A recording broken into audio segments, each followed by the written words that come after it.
안녕하세요. 생존 엑셀의 저자 이광입니다. 자, 여러분께서 생각나신 대로 데이터를 구축하시면 엑셀 기능이 구현되지 않는데요. 어떻게 하면 엑셀 기능을 잘 구현할 수 있는 최적의 데이터베이스 구축은 어떻게 하는 것인지 지금부터 살펴보도록 하겠습니다.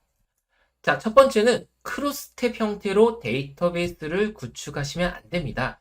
크로스텝이라고 하는 것은 우리가 열의 기준을 두면서 일반적으로 자료를 작성하지만 지금 보시면 행에도 기준이 있거든요. 그럼 두 가지 이상, 행과 열 두 가지 이상의 기준이 있는 것을 크로스텝 보고서라고 합니다. 이 크로스텝은 우선 열과 행 단위로 이 기준에 대한 현황이 분석이 완료된 상태니까 이건 보고서가 취합된 보고서가 되거든요. 그러면 이건 데이터베이스가 아니라 보고서로 완성된 형태. 그래서 열의 기준을 두고 행 단위로 데이터를 누적하셔야, 즉 크로스텝으로 데이터베이스를 구축하시면 엑셀 기능이 구현되지 않습니다.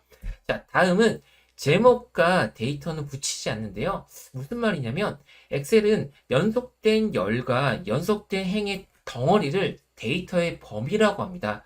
즉 컨트롤 A키 눌렀을 때 또는 상단의 데이터 눌러서 피벗 테이블을 눌렀을 때 자동으로 범위가 지정되죠. 필터든 정렬이든 자동으로 범위가 선택됩니다. 이 데이터가 선택되는 범위가 바로 연속된 행과 연속된 열의 범위인데, 자, 그럼 우리가 기능을 구현할 때 또는 데이터베이스와 제목을 구분할 때 컨트롤 A키 누르시면은 함께 선택돼서 데이터 활용이 좀 떨어지죠. 자, 7행 선택하시고요. 마우스 오른쪽 버튼 누르시면은 행 삽입됩니다. 행 삽입하신 다음 그대로 7행에 마우스 오른쪽 눌러서 숨기기를 해주시면은 행이 숨겨지죠. 이 상태에서 컨트롤 A키 누르시면은 제목 부분과 데이터 영역이 별도로 구분되기 때문에 우리가 불편하지 않게 데이터를 활용할 수가 있습니다. 자, 다음은 중요한 내용 또 나오는데요. 제목은 한 줄만 쓰셔야 됩니다. 자, 이유는 예시를 들기 위해 이렇게 드래그해 보도록 하겠습니다. 상단의 데이터에 필터를 눌러주시면은 필터가 첫 번째 제목행 한 행에만 필터가 적용된 게 보이시죠? 그 아래쪽의 행에는 필터가 적용되지 않습니다. 그래서 엑셀 기능이 완벽하게 구현 안 되는 부분들을 우리가 확인할 수가 있죠. 자, 그래서 제목행은 한 행만 쓰시도록 하고요. 8행의 마우스 오른쪽 버튼 그리고 삭제 눌러주시고 비어있는 곳에는 모금액이라 써주시면은 우리가 필터를 적용했을 때 데이터에 필터를 눌러주시면은 제목행 하나하나가 모두 필터로 적용되기 때문에 필터 기능을 완벽하게 사용하실 수가 있죠. 자, 다음은 병합하여 가운데 맞춤을 하지 않습니다. 이유는요, 우선 이곳에 필터를 적용했을 때 이 학번과 학과의 BC의 열이 병합되어 있거든요. 그래서 필터는 제일 첫 번째 열인 학번에만 적용됩니다. 그래서 필터를 다시 해지하신 상태에서 홈, 병합하여 가운데 맞춤을 해지하시고 여기는 학번만 그리고 여기는 학과만 입력하신 다음 다시 필터를 적용해 보시면은 각각이 필터가 잘 적용된 것을 확인할 수가 있습니다. 근데 어쩔 수 없이 이걸 합쳐서 써야 되는 경우라면 관리자나 의사결정권자 분들이 그렇게 하셨다면 이 두 개를 같이 학과를 지울게요.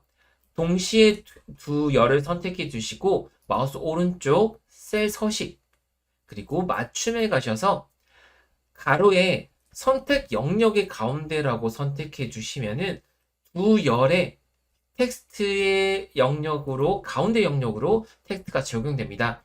필터가 각각 적용되기 때문에 필터가 선택 영역의 가운데로 되었을 때는 각각 적용되기 때문에 효율적이지만 실질적으로 C열의 제목행이 비어져 있기 때문에 피벗 테이블이 생성되지 않습니다. 이곳에 열 같은 경우도 병합되어 있으면은 정렬도 되지 않고 정렬을 했을 때 정렬도 되지 않고 요런 메시지가 뜨죠. 피벗 테이블도 생성되지 않으므로 병합하여 가운데 맞춤은 절대 사용하지 않으셔야 돼요.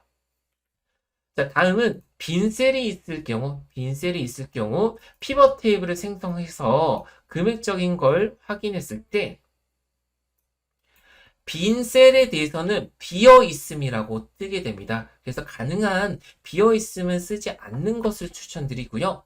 자, 이렇게 금액 부분만 드래그 하셔서 상단의 홈, 찾기 및 선택, 이동 옵션, 빈 셀만 선택해 주시고 확인 누르시면 비어있는 셀만 선택이 되어 있죠. 자, 이 상태에서 숫자 0이라고 입력하신 다음 그냥 엔터가 아니라 컨트롤 엔터키를 누르면 빈셀, 그러니까 선택되어 있던 영역 모두 0이란 값이 적용된 것을 확인할 수가 있습니다. 이 상태에서 피벗 탭을 가셔서 새로 고침을 해보면 비어있던 값이 0 값으로 잘 나오기 때문에 이제 데이터 분석 시 빈셀에 대한 불편함이 없이 피벗 탭을 취합이 가능하죠.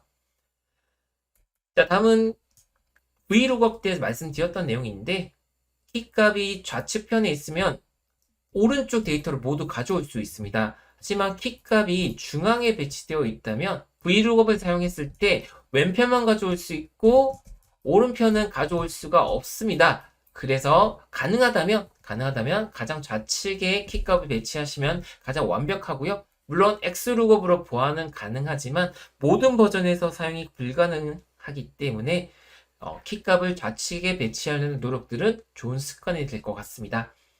자, 다음은 이런 오타가 있거나 잘못된 데이터가 있을 때 눈으로 봤을 땐 큰 차이가 없지만 필터 적용 시 서로 다 다른 데이터로 적용이 됩니다. 피벗 테이블을 적용하실 때도 서로 다른 데이터로 취합되기 때문에 데이터의 정형화는 너무나 중요하죠. 자, 그래서 데이터 유효성 검사라는 것을 활용해서 데이터 정형화에 대해서 꼭 고려하시고 활용할 필요가 있습니다. 자, 마지막은 아주 중요한 내용인데요. 우리 파일명에 대괄호를 넣기도 하죠. 파일명에 대괄호를 부서 또는 회사명을 또 담당 업무에 대해서 쓰시는데 이 대괄호가 들어가면 이런 창이 뜨면서 피벗 탭을 생성이 안 됩니다. 자, 최신 버전은 대괄호로 이렇게 저장하게 될 때 대괄호가 적용이 되면은 저장이 안 된다라고 나오지만 저장된 파일, 그러니까 파일의 명칭을 바꿔서 파일에 탐색기에서 명칭을 바꾸시면은 피벗 테이블 생성이 안 되죠. 또는 인터넷 익스플로러에서 인터넷 파일을 바로 열었을 때 대괄호로 임시 파일에 저장되기 때문에 추후 나중에 피벗 테이블 생성하면 피벗 테이블 생성 안 되거든요. 그래서 피벗 테이블 생성 시 대괄호가 있으면 안 된다는 점 꼭 아시면서 생각하시면서 엑셀 파일만큼은 절대 대괄호를 넣지 않도록 여러분께서 주의하실 필요가 있습니다. 그렇다면 오늘도 여러분 엑셀 생존하시길 바라겠습니다.